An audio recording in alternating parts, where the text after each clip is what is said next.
ਦੇਸ਼ ਵਿਦੇਸ਼ ਦੇ ਸਾਰੇ ਦਰਸ਼ਕਾਂ ਵਾਸਤੇ ਇੱਕ ਨਵਾਂ ਤੇ ਵੱਖਰਾ ਪ੍ਰੋਗਰਾਮ ਲੈ ਕੇ ਆਏ ਹਾਂ ਔਰ ਜਿਸ ਦਾ ਨਾਮ ਹੈ ਗੈਰ ਕਾਨੂੰਨੀ ਪ੍ਰਵਾਸ ਅਤੇ ਬਰਤਾਨਵੀ ਨੀਤੀ।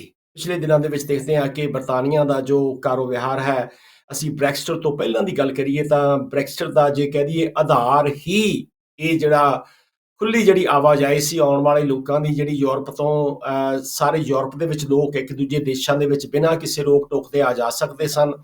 ਉਸਦੇ ਕਾਰਨ ਉਸਦੇ ਤਹਿਤ ਬਹੁਤ ਸਾਰੇ ਲੋਕ ਜਿਹੜੇ ਸੀ ਯੂਰਪ ਤੋਂ ਉਹ ਬਰਤਾਨੀਆ ਵਿੱਚ ਆ ਗਏ ਤੇ ਨਾਲ ਦੀ ਨਾਲ ਦੂਜੇ ਪਾਸੇ ਇੱਕ ਹੋਰ ਜਿਹੜਾ ਉਸਦਾ ਕਾਰਨ ਬਣਿਆ ਸੀ ਉਹ ਸੀ ਜੋ ਯੂਰਪੀਅਨ ਪਾਰਲੀਮੈਂਟ ਦੀ ਜੋ ਦਖਲਅੰਦਾਜ਼ੀ ਸੀ ਬਰਤਾਨੀਆ ਦੇ ਨਿਆਂਪਾਲਕਾਂ ਦੇ ਵਿੱਚ, ਉਹ ਵੀ ਇੱਕ ਇਸ ਦਾ ਵੱਡਾ ਕਾਰਨ ਸੀ। ਪਰ ਸਭ ਤੋਂ ਵੱਡਾ ਕਾਰਨ ਇਸ ਦਾ ਦੇਖਿਆ ਗਿਆ ਹੈ ਕਿ ਉਹ ਸੀ ਆਉਣਾ ਜਾਣਾ, ਭਾਵ ਕਿ ਜਿਹੜਾ ਪ੍ਰਵਾਸ ਇਮੀਗ੍ਰੇਸ਼ਨ ਜਾਂ ਮਾਈਗ੍ਰੇਸ਼ਨ ਟੂ ਯੂਕੇ ਜਾਂ ਬਰਤਾਨੀਆ ਦੇ ਵਿੱਚ ਜਿਹੜੀ ਹੋ ਰਹੀ ਸੀ, ਉਸ ਦੇ ਮੁੱਦੇ ਨੂੰ ਲੈ ਕੇ ਡੇਵਿਡ ਕੈਮਰਨ ਦੀ ਸਰਕਾਰ ਨੇ ਐਲਾਨ ਕੀਤਾ ਕਿ ਅਸੀਂ ਉਹਨਾਂ ਨੂੰ ਉਮੀਦ ਸੀ ਕਿ ਅਸੀਂ ਉਹਨਾਂ ਨੂੰ ਕੋਈ ਨਾ ਕੋਈ, ਆਪਾਂ ਦੇਖਦੇ ਹਾਂ ਕਿ ਸਰਕਾਰਾਂ ਨੂੰ ਜਾਂ ਗਵਰਨਮੈਂਟ ਨੂੰ ਕੋਈ ਨਾ ਕੋਈ ਦੇਣਾ ਪੈਂਦਾ ਹੈ, ਲੋਕਾਂ ਨੂੰ ਇੱਕ ਸ਼ੋਸ਼ਾ ਛੱਡਣਾ ਪੈਂਦਾ ਹੈ ਜਾਂ ਉਹਨਾਂ ਨੂੰ ਕੁਛ ਦਾਵਤ ਦੇਣੀ ਪੈਂਦੀ ਹੈ ਜਾਂ ਉਹਨਾਂ ਨੂੰ ਕੋਈ ਇੱਦਾਂ ਦੇ ਕੋਈ ਤੋਹਫੇ ਦੇਣੇ ਪੈਂਦੇ ਹਨ ਜਿਹਦੇ ਕਰਕੇ ਲੋਕ ਉਹਨਾਂ ਦੀਆਂ ਪਾਲਿਸੀਆਂ ਨੂੰ ਪਿਆਰ ਕਰਨਾ ਸ਼ੁਰੂ ਕਰ ਦੇਣ। ਤੇ ਨਾਲ ਦੀ ਨਾਲ ਉਹਨਾਂ ਨੇ, ਡੇਵਿਡ ਕੈਮਰਨ ਨੇ ਇਹ ਨਾਅਰਾ ਦਿੱਤਾ ਸੀ ਕਿ ਅਗਲੀ ਵਾਰ ਅਸੀਂ ਆਪਣੀਆਂ ਚੋਣਾਂ ਜਿੱਤਦੇ ਹਾਂ ਤਾਂ ਅਸੀਂ ਜੋ ਰੈਫਰੈਂਡਮ ਹੈ ਜ਼ਰੂਰ ਕਰਾਵਾਂਗੇ। ਕੋਈ ਰੈਫਰੈਂਡਮ ਦਾ ਕਾਰਨ ਜਿਹੜਾ ਸੀ ਆਵਾਜਾਈ ਦੇ ਨਾਲ ਨਾਲ ਇਹ ਵੀ ਦੇਖਿਆ ਜਾ ਰਿਹਾ ਸੀ ਕਿ ਇੱਕ ਹੋਰ ਕਾਰਨ ਸੀ ਕਿ ਜੋ ਯੂਰਪੀਅਨ ਯੂਨੀਅਨ ਹੈ ਉਸ ਦੀ ਜਿਹੜੀ ਫੀਸ ਹੈ ਉਹ ਬਰਤਾਨੀਆ ਨੂੰ ਬਹੁਤ ਦੇਣੀ ਪੈ ਰਹੀ ਹੈ। ਤਕਰੀਬਨ 350 ਮਿਲੀਅਨ ਪਾਉਂਡ ਦੀ ਵੀ ਗੱਲ ਚੱਲਦੀ ਸੀ, ਜਿਹੜੀ ਕਿ ਉਸ ਵੇਲੇ ਗੱਲ ਸੱਚੀ ਨਹੀਂ ਨਿਕਲੀ।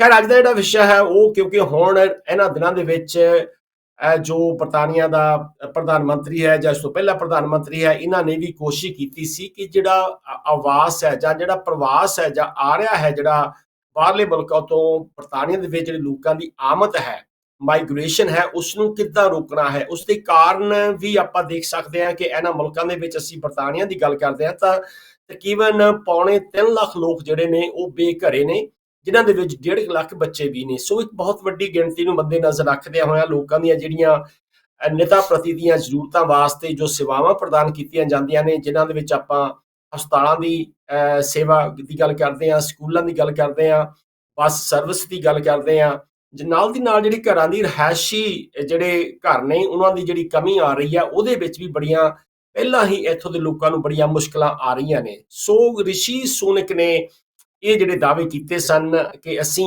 ਇਸ ਚੀਜ਼ ਨੂੰ ਰੋਕਣ ਦਾ ਕੋਸ਼ਿਸ਼ ਕਰਾਂਗੇ। ਪਿਛਲੀ ਸਰਕਾਰ ਦੇ ਵੇਲੇ, ਬੋਰਿਸ ਜੌਨਸਨ ਦੀ ਸਰਕਾਰ ਦੇ ਵੇਲੇ ਵੀ ਜਿਹੜੀ ਉਦੋਂ ਦੀ ਵਿਦੇਸ਼ ਮੰਤਰੀ ਸੀ ਪ੍ਰੀਤੀ ਪਟੇਲ, ਉਸਨੇ ਵੀ ਰਵਾਂਡਾ ਦੇ ਨਾਲ ਇੱਕ ਸੰਧੀ ਕੀਤੀ ਸੀ। ਤੇ ਹੁਣ ਫਿਰ ਰਿਸ਼ੀ ਨੇ ਕਿਹਾ ਕਿ ਇਹ ਜਿਹੜੀ ਰਵਾਂਡਾ ਦੇ ਨਾਲ ਜਿਹੜੀ ਸੰਧੀ ਸੀ ਉਹ ਵੀ ਥੋੜਾ ਜਿਹਾ, ਉਹਦੇ ਬਾਰੇ ਵੀ ਅਸੀਂ ਅੱਜ ਗੱਲ ਕਰਾਂਗੇ ਕਿ ਉਹਦੇ ਵਿੱਚ ਰਵਾਂਡਾ ਨੂੰ ਇਹਨਾਂ ਨੇ ਜਿੰਨੇ ਵੀ ਇੱਥੇ ਜਿਹੜੇ ਅਸਾਲਮ ਸੀਕਰ ਜਿਹਨੂੰ ਕਹਿੰਦੇ ਆ ਜਾਂ ਸ਼ਰਨਾਰਥੀ ਕਹਿੰਦੇ ਆ ਜਾਂ ਪਨਾਹਗੀਰੀ ਕਹਿੰਦੇ ਆ, ਜਿਹੜੀ ਇੱਥੇ ਉਹ ਸ਼ਰਨ ਲੈਣੀ ਚਾਹੁੰਦੇ ਆ, ਉਹਨਾਂ ਨੂੰ ਰਵਾਂਡਾ ਭੇਜਣ ਦਾ ਇੱਕ ਸੰਧੀ ਕੀਤੀ ਗਈ ਸੀ ਰਵਾਂਡਾ ਦੀ ਸਰਕਾਰ ਨੇ।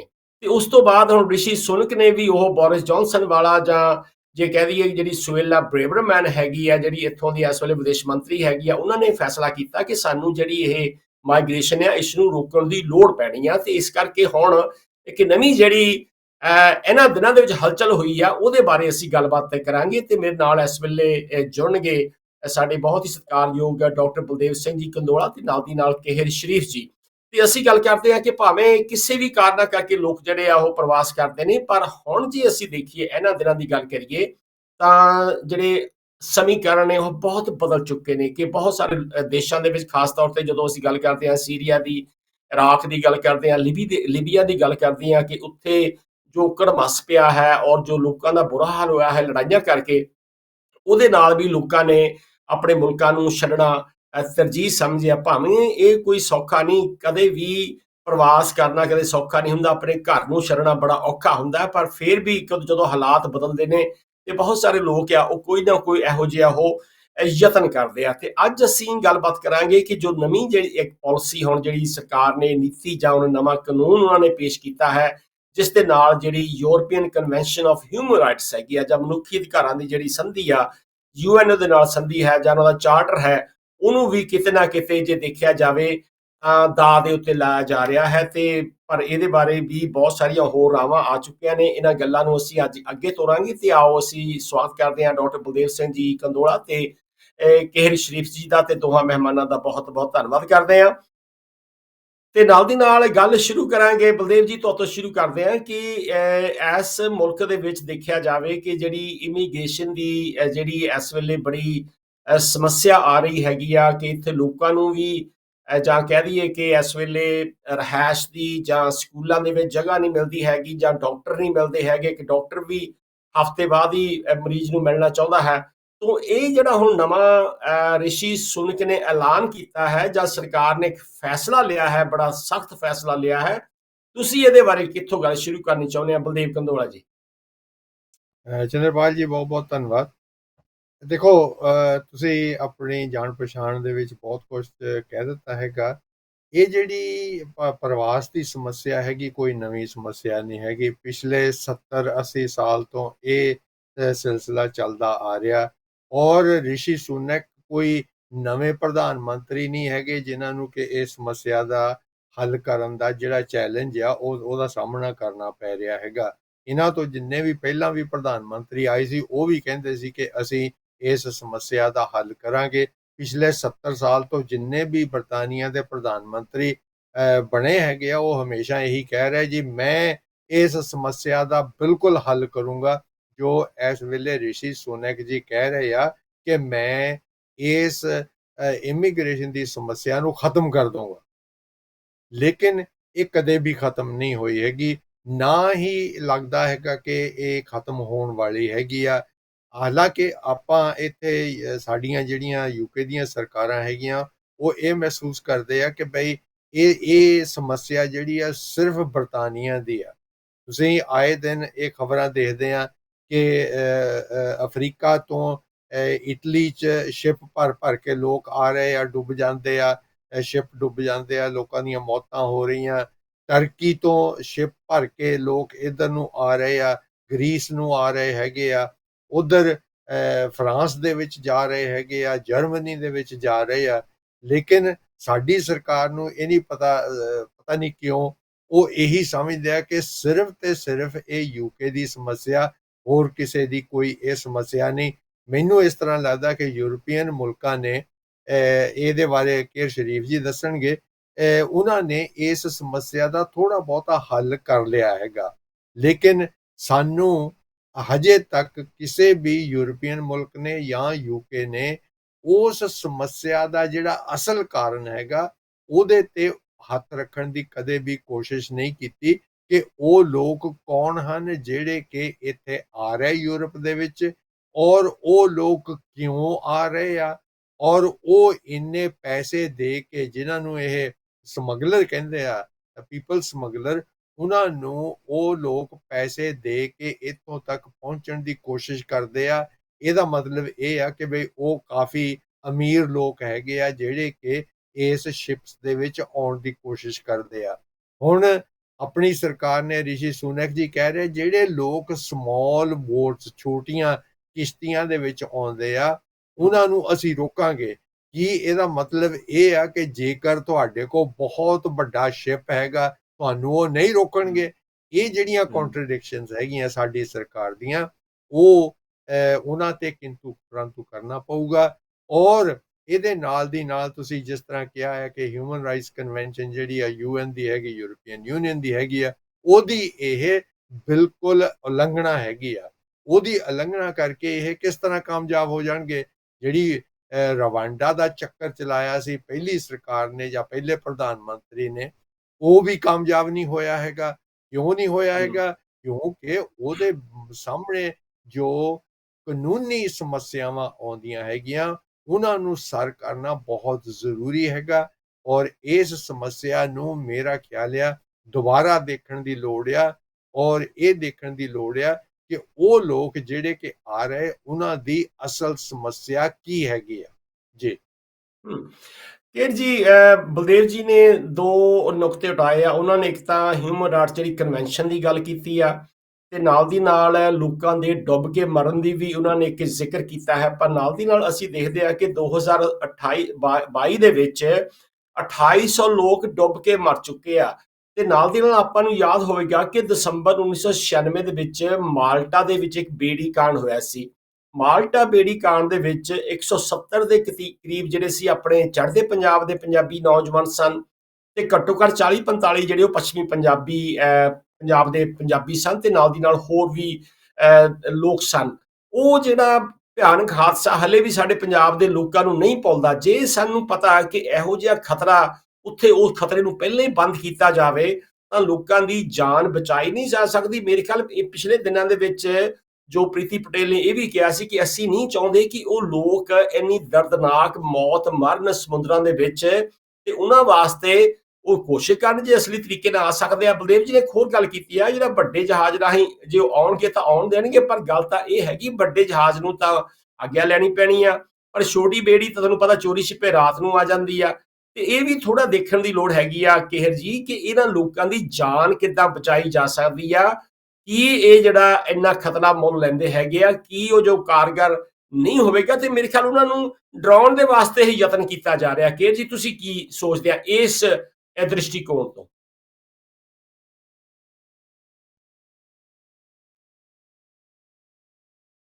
ਮੁੱਢ ਕਦੀਮ ਤੋਂ ਹੁੰਦਾ ਹੈ, ਜਦ ਦਾ ਮਨੁੱਖ ਜੰਮਿਆ ਨਾ, ਉਹ ਇੱਕ ਥਾਂ ਛੱਡ ਕੇ ਦੂਜੇ ਥਾਂ ਨੂੰ ਜਾਂਦਾ ਹੀ ਰਿਹਾ। ਇਹ ਆਪਾਂ ਆਪਣੇ ਮੁਲਕ ਦੀ ਦੇਖ ਲਈਏ, ਕਿਸੇ ਮੁਲਕ ਦੀ ਦੇਖ ਲਓ, ਪਿੰਡਾਂ ਤੋਂ ਸ਼ਹਿਰਾਂ ਦਾ ਪ੍ਰਵਾਸ, ਸ਼ਹਿਰਾਂ ਤੋਂ ਗਾਂਹ ਜਿਹੜੇ ਬੜੇ ਸ਼ਹਿਰ ਆ ਉਹਨਾਂ ਦਾ ਪ੍ਰਵਾਸ, ਇੱਕ ਮੁਲਕ ਤੋਂ ਦੂਜੇ ਮੁਲਕ ਦਾ ਪ੍ਰਵਾਸ। ਇਹ ਦਰਅਸਲ ਮਨੁੱਖ ਚੰਗੀ ਜ਼ਿੰਦਗੀ ਦੀ ਭਾਲ 'ਚ ਤੁਰਦਾ ਹੈ ਕਿ ਸਾਨੂੰ ਚੰਗੀ ਜ਼ਿੰਦਗੀ ਕਿੱਥੇ ਮਿਲੇਗੀ, ਪਰ ਇਹਦੇ ਖਤਰੇ ਜਿਹੜੇ ਆ ਉਹ ਬਹੁਤ ਬੜੇ ਆ। ਆਰਥਿਕ ਲੁੱਟ, ਤੇ ਦੂਜਾ ਜ਼ਿੰਦਗੀ ਨੂੰ ਦਾਅ 'ਤੇ ਲਾ ਕੇ ਕਿੰਨੇ ਸਮੁੰਦਰਾਂ 'ਚ ਡੁੱਬ ਗਏ ਆ, ਇਹ ਅਸੀਂ ਦੇਖਦੇ ਹਾਂ। ਪਰ ਨਾਲ ਦੀ ਨਾਲ ਸਾਨੂੰ ਇਹਦੇ ਕਾਰਨ ਲੱਭਣੇ ਪੈਣੇ ਆ ਵੀ ਕਿਹੜੇ ਕਾਰਨਾਂ ਕਰਕੇ ਲੋਕ ਪ੍ਰਵਾਸ ਕਰਦੇ ਆ। ਜਦੋਂ ਇਹ ਧਨਾੜ ਮੁਲਕ ਗਰੀਬ ਮੁਲਕਾਂ ਦੀ ਲੁੱਟ ਕਰਦੇ ਆ, ਉੱਥੇ ਐਦਾਂ ਦੀਆਂ ਹਾਲਤਾਂ ਪੈਦਾ ਕਰ ਦਿੰਦੇ ਵੀ ਲੋਕ ਨੱਠਣ ਲੱਗ ਪੈਣ ਉੱਥੋਂ, ਵੀ ਚਲੋ ਇੱਥੋਂ ਤੁਰ ਚਲੀਏ, ਇੱਥੇ ਜ਼ਿੰਦਗੀ ਨਹੀਂ ਸੌਖੀ, ਕੋਈ ਹੋਰ ਥਾਂ ਲੱਭਦੇ ਆ। ਫਿਰ ਉਹ ਰੋਟੀ ਟੁੱਕ ਲਈ ਜਾਂਦੇ ਆ ਜਿੱਥੇ ਵੀ ਜਾਂਦੇ ਆ, ਪਰ ਉਹਦੇ ਕੁਝ ਅਸੂਲ ਨੇ। ਤੁਸੀਂ ਕਹੀ ਜਾਂਦੇ ਗੈਰ ਕਾਨੂੰਨੀ ਕਾਨੂੰਨੀ ਕਾਨੂੰਨੀ ਪ੍ਰਵਾਸ ਤਾਂ ਉਹੀ ਕਰੇਗਾ ਜਿਹਦੇ ਕੋਲ ਡਾਲਰ ਵਾਹਵਾ ਸਾਰੇ ਹੋਣਗੇ, ਵੀ ਉਹ ਉੱਥੇ ਕੁਝ ਖਰਚੇਗਾ ਤੇ ਫਿਰ ਉੱਥੇ ਦੀ ਆਪਣੇ ਕੋਈ ਮਨਜ਼ੂਰੀ ਲੈ ਕੇ ਉੱਥੇ ਜਾਊਗਾ। ਬਾਕੀ ਸਾਰਿਆਂ ਨੇ ਗੈਰ ਕਾਨੂੰਨੀ ਹੀ ਆਉਣਾ ਹੈ, ਇਹ ਕਦੇ ਨਹੀਂ ਰੁਕਣਾ। ਜਦੋਂ ਅਸੀਂ ਇਹਨੂੰ ਰੋਕਣ ਦਾ ਯਤਨ ਕਰਾਂਗੇ ਤਾਂ ਇਹਦੇ ਨਾਲ ਜਿਹੜੀਆਂ ਮੁਲਕ ਦੇ ਅੰਦਰ ਸੱਜੇ ਪੱਖੀ ਤਾਕਤਾਂ ਪ੍ਰਵਾਸੀਆਂ ਦੇ ਖਿਲਾਫ ਪ੍ਰਚਾਰ ਕਰਨ ਵਾਲੀਆਂ, ਉਹ ਤਕੜੀਆਂ ਜ਼ਰੂਰ ਹੋਣਗੀਆਂ। ਪ੍ਰਵਾਸ ਨਹੀਂ ਰੋਕ ਸਕਦੇ, ਨਾ ਕੋਈ ਕਾਨੂੰਨ ਰੋਕ ਸਕਦਾ, ਤੇ ਨਾ ਹੀ ਜੇ ਹੁਣ ਦੇ ਜਿਹੜੀ ਹਾਲਤ ਆ ਇਹਨੇ ਵੀ ਨਹੀਂ ਰੋਕਣਾ। ਅਗਲੀ ਗੱਲ ਵੀ ਜਿਹੜੇ ਕਾਨੂੰਨੀ ਤੌਰ ਤੇ ਸਮਝੌਤੇ ਕੀਤੇ ਹੋਏ ਆ ਸਾਰੀ ਦੁਨੀਆ ਨਾਲ, ਜਨੇਵਾ ਕਨਵੈਨਸ਼ਨ, ਉਹਦਾ ਚਾਰਟਰ, ਉਹਦੇ ਨਾਲ ਮਨੁੱਖੀ ਅਧਿਕਾਰਾਂ ਦਾ ਘਾਣ ਜਿਹੜਾ ਹੋਣਾ ਹੈ, ਇਹਨੂੰ ਜਾਂ ਤਾਂ ਇਹ ਸਾਰੀ ਦੁਨੀਆ ਨੂੰ ਛੱਡ ਕੇ ਇੱਕ ਪਾਸੇ ਹੋ ਜਾਏ। ਜਿਹੜਾ ਵੀ ਮੁਲਕ ਕਹਿੰਦਾ ਵੀ ਅਸੀਂ ਬੰਦ ਕਰਨਾ, ਉਹਨੂੰ ਤਾਂ ਫਿਰ ਸਾਰੀ ਦੁਨੀਆ ਛੱਡਣੀ ਪੈਣੀ, ਫਿਰ ਤਾਂ ਉਹਦਾ ਦਮ ਘੁੱਟਣ ਲੱਗ ਪੈਣਾ। ਕੋਈ ਵੀ ਇਸ ਗੱਲ ਲਈ ਤਿਆਰ ਨਹੀਂ ਹੋਊਗਾ ਕਿ ਉਹਦਾ ਦਮ ਘੁੱਟੇ। ਇਹ ਕੋਈ ਇੱਕ ਕਿਸਮ ਦਾ ਪ੍ਰਵਾਸ ਥੋੜਾ ਹੈ, ਕੋਈ ਆਰਥਿਕ ਪ੍ਰਵਾਸ ਹੈ। ਕਿਧਰੇ ਕੋਈ ਲੋਕ ਧਰਮ ਦੇ ਸਥਾਏ ਆ, ਕਿਧਰੇ ਲੋਕ ਆਪਣੇ ਰਾਜਨੀਤੀ ਦੇ ਸਥਾਏ ਆ। ਧਾਰਮਿਕ ਤੌਰ ਤੇ ਜਿਹੜੇ ਲੋਕ ਦੇਖੋ ਕਰਦੇ ਆ, ਉਹ ਤਾਂ ਆਪਸ ਵਿੱਚ ਹੀ ਆ ਨਾ, ਇੱਕ ਦੂਜੇ ਨੂੰ ਦੇਖ ਕੇ ਰਾਜੀ ਨਹੀਂ। ਅਸੀਂ ਭਾਈਚਾਰੇ ਨੂੰ ਕਾਇਮ ਕਰਨ ਲਈ ਯਤਨ ਕਰਦੇ, ਹਮੇਸ਼ਾ ਕਹਿੰਦੇ ਜੀ ਭਾਈਚਾਰਾ ਬਣਨਾ ਚਾਹੀਦਾ। ਜਦੋਂ ਭਾਈਚਾਰਾ, ਇੱਕ ਭਾਈਚਾਰਾ ਦੂਜੇ ਭਾਈਚਾਰੇ ਨੂੰ ਤੰਗ ਕਰਦਾ ਹੈ, ਉਹ ਫਿਰ ਲੋਕ ਨੱਠਣ ਦੀ ਕਰਦੇ। ਜਾਣ ਕਿੱਥੇ ਨੂੰ? ਜਾਣਾ ਤਾਂ ਉੱਥੇ ਹੀ ਹੈ ਨਾ ਜਿੱਥੇ ਚੋਗਾ ਪਿਆ। ਮੈਂ ਇੱਕ ਫਿਲਮ ਦੇਖਦਾ ਸੀਗਾ, ਉਹਦੇ 'ਚ ਬੱਚੇ ਹੈ ਸਵੀਡਨ ਤੋਂ ਜਦੋਂ ਅਮਰੀਕਾ ਨੂੰ ਕਰਦੇ ਪ੍ਰਵਾਸ ਲੋਕ, ਉਹ ਬੱਚੇ ਇੱਕ ਦੂਜੇ ਨੂੰ ਪੁੱਛਦੇ ਆ ਵੀ ਆਪਾਂ ਜਿੱਥੇ ਜਾਣਾ, ਉਹਨਾਂ ਨੂੰ ਨਹੀਂ ਪਤਾ ਅਸੀਂ ਕਿੱਥੇ ਚੱਲੇ ਆ। ਕਹਿੰਦੇ ਆਪਾਂ ਜਿੱਥੇ ਜਾਣਾ ਉੱਥੇ ਬਰੋਟ ਵੀ ਹੈਗਾ, ਰੋਟੀ ਹੈਗੀ ਉੱਥੇ। ਗੱਲ ਤਾਂ ਸਾਰੀ ਰੋਟੀ ਦੀ ਆ ਨਾ, ਜਿੱਥੇ ਵੀ ਜਾਵਾਂਗੇ। ਪਰ ਨਾਲ ਦੀ ਨਾਲ ਸਵਾਲ ਇਹ ਪੈਦਾ ਹੋ ਜਾਂਦਾ ਵੀ ਜਿਹੜੇ ਲੋਕ ਜਿਹੜੇ ਮੁਲਕਾਂ 'ਚੋਂ ਉੱਠ ਕੇ ਆਉਂਦੇ ਆ, ਉਹ ਆਪਣਾ ਸਾਰਾ ਕੁਝ ਨਾਲ ਲੈ ਕੇ ਆਉਂਦੇ ਆ। ਪਹਿਲੀ ਗੱਲ, ਜਦੋਂ ਵੀ ਉਹ ਪਹੁੰਚਦੇ ਆ ਉਹਨਾਂ ਕੋਲੇ ਬੋਲੀ ਨਹੀਂ ਹੁੰਦੀ, ਇਹ ਸਭ ਤੋਂ ਬੜੀ ਸਮੱਸਿਆ ਹੁੰਦੀ ਹੈ। ਦੂਜੀ ਗੱਲ, ਜਿਹੜੇ ਆਪਣੀਆਂ ਸੱਭਿਆਚਾਰਕ ਰਹੁ ਰੀਤਾਂ, ਧਾਰਮਿਕ ਤੇ ਸਮਾਜਿਕ ਰਹੁ ਰੀਤਾਂ, ਉਹ ਸਾਰਾ ਕੁਝ ਨਾਲ ਲੈ ਕੇ ਆਉਂਦੇ ਆ, ਜਿਹੜਾ ਇਹਨਾਂ ਮੁਲਕਾਂ 'ਚ ਪੁੱਗਦਾ ਨਹੀਂ। ਅਸੀਂ ਦੇਖਦੇ ਹਾਂ ਵੀ ਜਿਹੜੇ ਸੀਰੀਆ ਤੋਂ ਆ ਰਹੇ, ਦੂਜੀਆਂ ਮੁਲਕਾਂ ਤੋਂ ਆ ਰਹੇ ਆ, ਉਹ ਲੋਕ ਬੜੇ ਲਾਪਰਵਾਹ ਹੋ ਕੇ ਇੱਥੇ ਵਿਚਰਦੇ ਆ।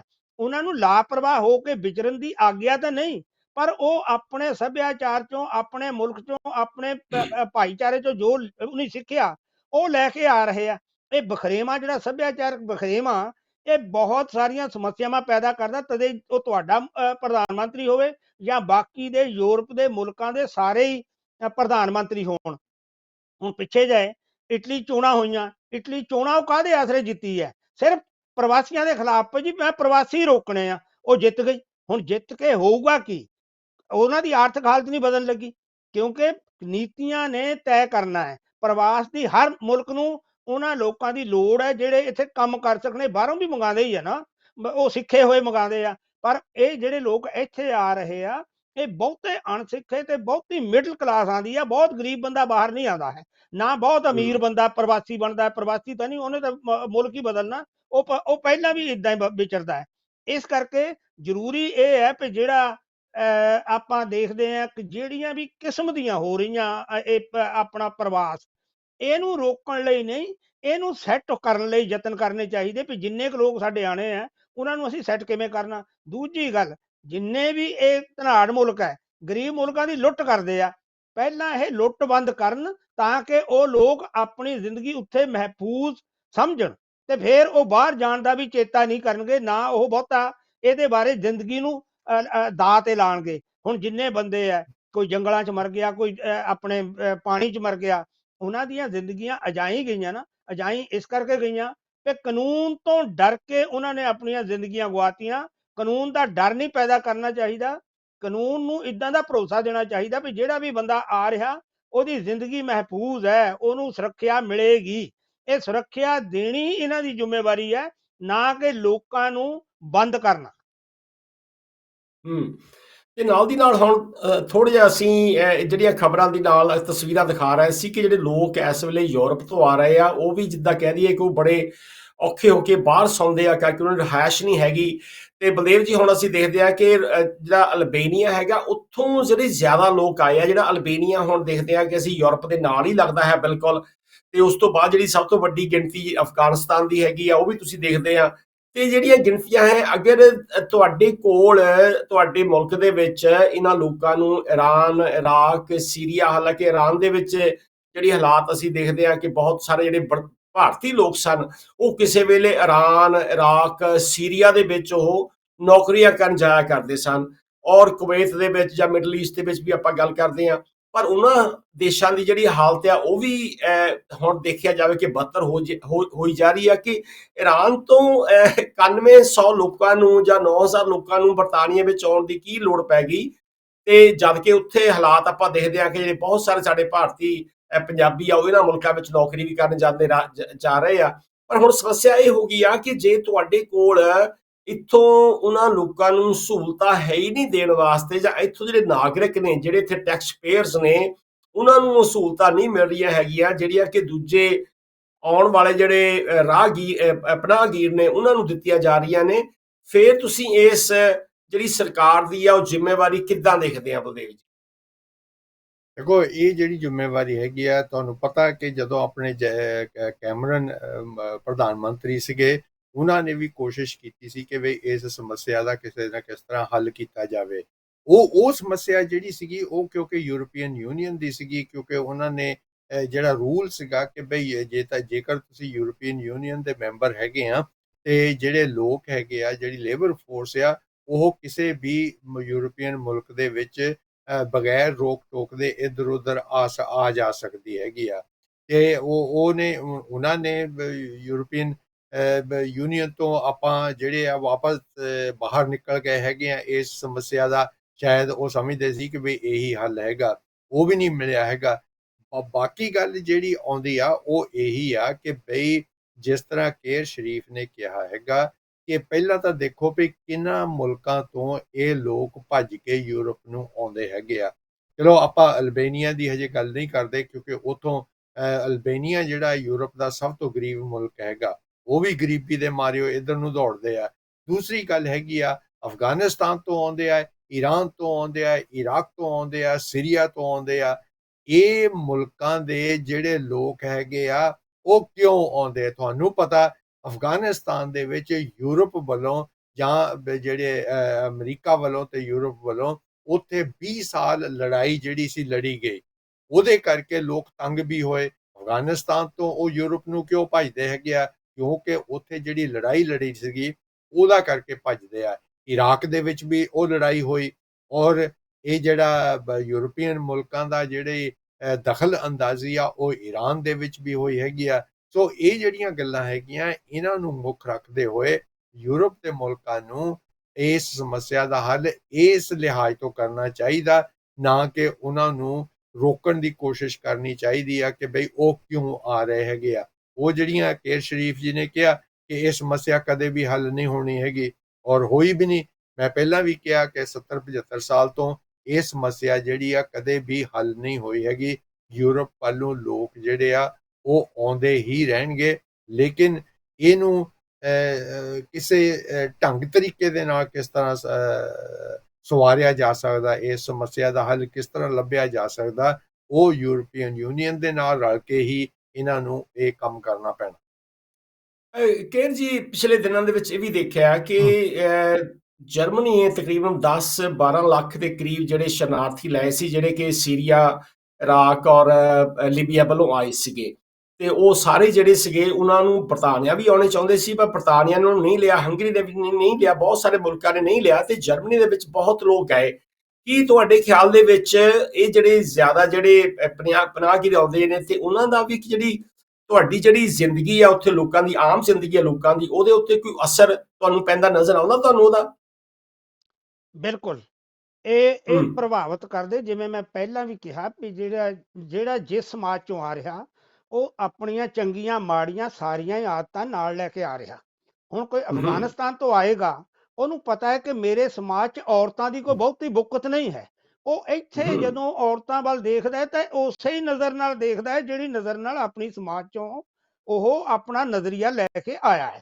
ਉੱਥੇ ਫਿਰ ਪੁਆੜਾ ਪੈਂਦਾ। ਉੱਥੇ ਪੁਆੜਾ ਇਹ ਪੈਂਦਾ, ਇਹ ਲੋਕ ਕਹਿੰਦੇ ਵੀ ਇਹ ਬੰਦੇ ਕੈਸੇ ਆ ਜਿਨ੍ਹਾਂ ਨੂੰ ਨਾ ਬੋਲਣ ਦਾ ਪਤਾ, ਬੋਲਣ ਦਾ ਤਾਂ ਉਹਨਾਂ ਕੋਲ ਬੋਲੀ ਹੈ ਨਹੀਂ। ਮੈਂ ਪਹਿਲਾਂ ਹੀ ਕਿਹਾ ਵੀ ਬੋਲੀ ਹੈ ਨਹੀਂ। ਹੁਣ ਬੋਲੀ ਲਈ ਇਹਨਾਂ ਸਰਕਾਰਾਂ ਨੂੰ ਯਤਨ ਕਰਨੇ ਪੈਂਦੇ ਆ, ਜਿਹਦੇ ਬਾਰੇ ਬਹੁਤ ਸਾਰਾ ਪੈਸਾ ਖਰਚਿਆ ਜਾਂਦਾ ਵੀ ਉਹ ਬੋਲੀ ਸਿੱਖਣ। ਬੋਲੀ ਸਿਖਾਉਣ ਲਈ ਬਹੁਤ ਪੈਸਾ ਲਾਇਆ ਜਾਂਦਾ, ਪਰ ਉਹਨਾਂ ਦਾ ਇਹ ਨਹੀਂ ਪਤਾ ਹੁੰਦਾ ਵੀ ਜਿਹੜੇ ਲੋਕ ਆਉਂਦੇ ਆ ਵੀ ਉਹਨਾਂ ਨੇ ਅਜ਼ਾਈਲਮ ਰਹਿ ਕੇ ਰਹਿਣਾ ਕਿੰਨਾ ਚਿਰ ਆ ਇੱਥੇ, ਉਹ ਅਟਕਾਏ ਜਾਣਗੇ ਜਾਂ ਕੱਢ ਦਿੱਤੇ ਜਾਣਗੇ।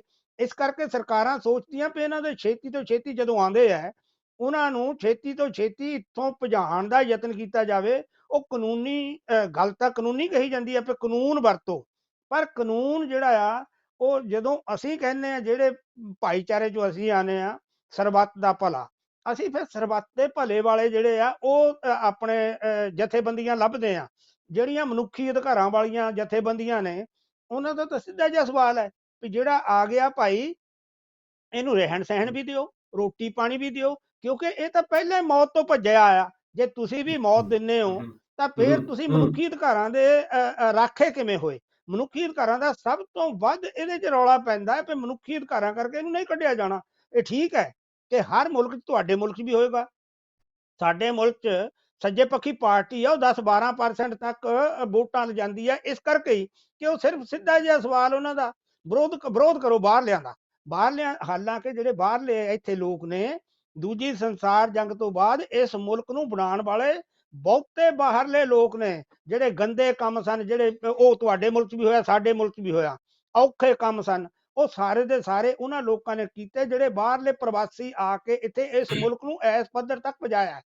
ਫਿਰ ਜਦੋਂ ਪਹਿਲੀ ਪੀੜ੍ਹੀ ਇਹ ਗੱਲ ਕਰਦੀ ਹੈ ਤਾਂ ਦੂਜੀ ਪੀੜ੍ਹੀ ਜਿਹੜੀ ਉਹਨਾਂ ਦੇ ਬੱਚੇ ਨੇ, ਉਹ ਕਹਿੰਦੇ ਵੀ ਅਸੀਂ ਆਪਣਾ ਹਿੱਸਾ ਮੰਗਦੇ, ਅਸੀਂ ਕੋਈ ਵੱਖਰੀ ਗੱਲ ਨਹੀਂ ਕਰਦੇ। ਸਾਡੇ ਬਜ਼ੁਰਗਾਂ ਨੇ, ਸਾਡੇ ਵਡੇਰਿਆਂ ਨੇ ਇਸ ਮੁਲਕ ਨੂੰ ਇੱਥੇ ਤੱਕ ਪਹੁੰਚਾਇਆ ਹੈ।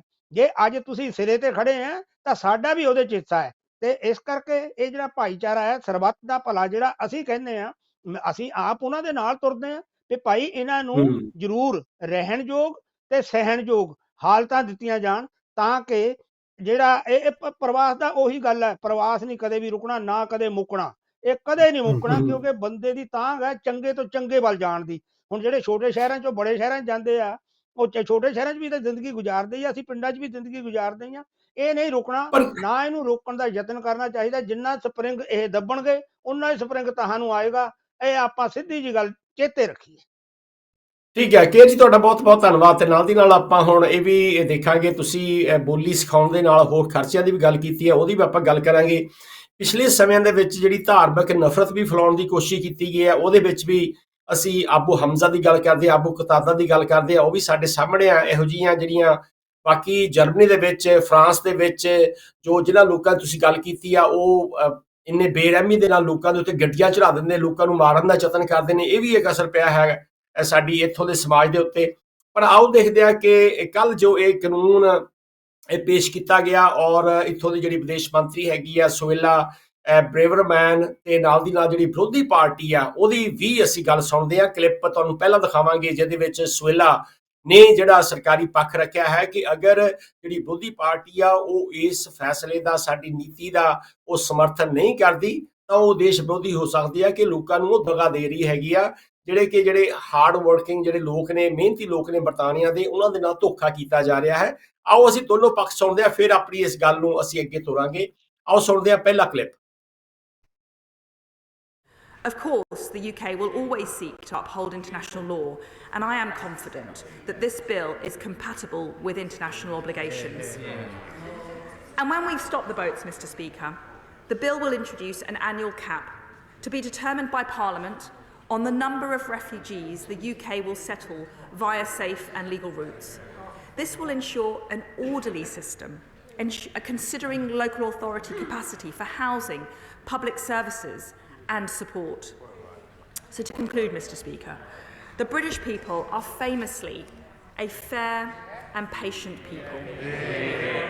But their sense of fair play has been tested beyond its limits, and they've seen the country taken for a ride.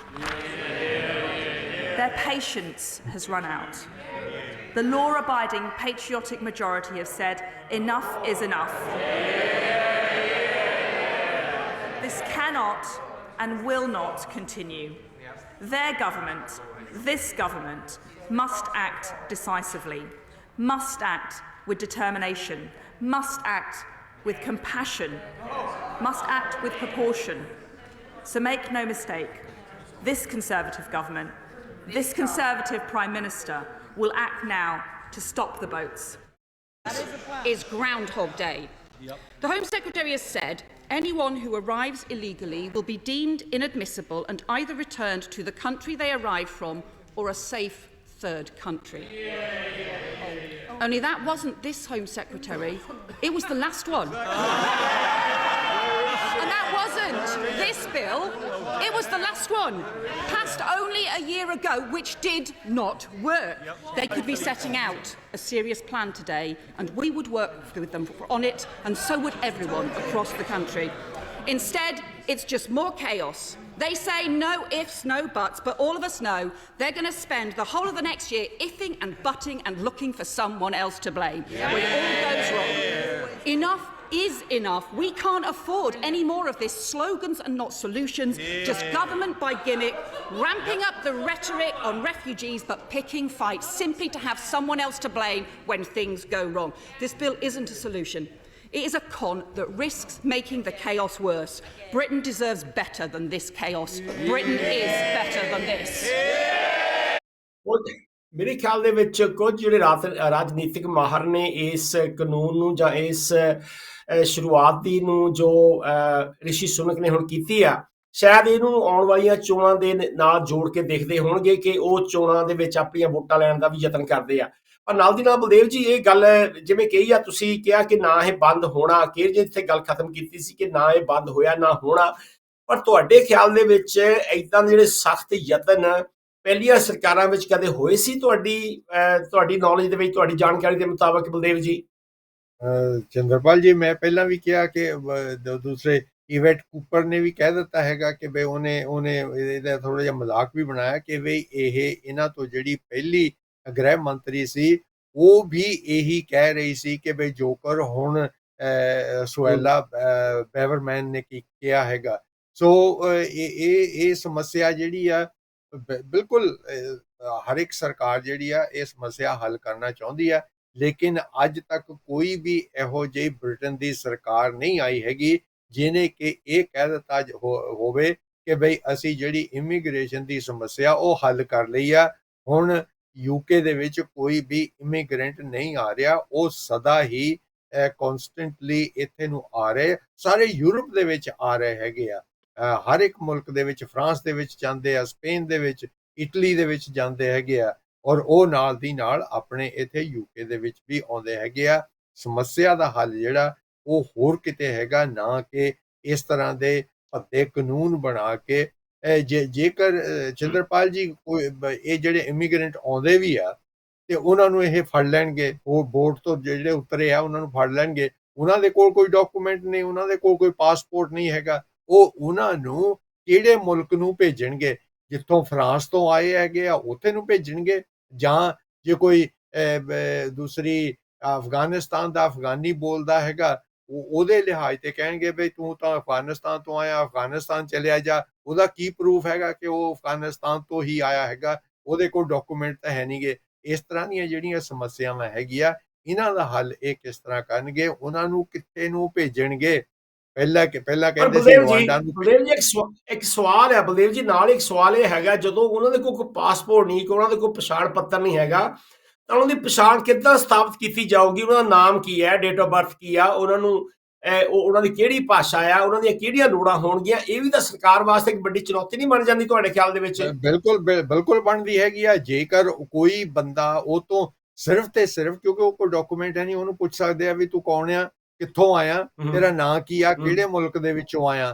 ਹੁਣ ਉਹ ਆਪਣੀ ਜ਼ੁਬਾਨ ਦੇ ਨਾਲ ਦੱਸ ਰਿਹਾ ਹੈਗਾ, ਔਰ ਉਸ ਜ਼ੁਬਾਨ ਨੂੰ ਆਧਾਰ ਬਣਾ ਕੇ ਕਿ ਇਹ ਜਾਂ ਕੋਈ, ਜੇ ਮੰਨ ਲਓ ਕਿ ਕੋਈ ਕਹਿ ਰਿਹਾ ਕਿ ਜੀ ਮੈਂ ਤਾਂ ਈਰਾਨ ਤੋਂ ਆਇਆ ਹੈਗਾ, ਉਹਨੂੰ ਈਰਾਨ ਨੂੰ ਕਿਸ ਤਰ੍ਹਾਂ ਭੇਜਣਗੇ? ਕਿਹੜੇ ਡਾਕੂਮੈਂਟ ਦੇਣਗੇ? ਇਹ ਕਿਸ ਤਰ੍ਹਾਂ ਕਰਨਗੇ? ਜੇਕਰ ਇਹਨਾਂ ਦੀ ਪਾਲਿਸੀ ਇਹ ਵੀ ਹੈਗੀ ਆ ਕਿ ਬਈ ਕਿਉਂਕਿ ਉਹ ਫਰਾਂਸ ਤੋਂ ਆ ਰਹੇ ਹੈਗੇ ਆ, ਕਿ ਉਹ ਫਰਾਂਸ ਨੂੰ ਭੇਜਣਗੇ?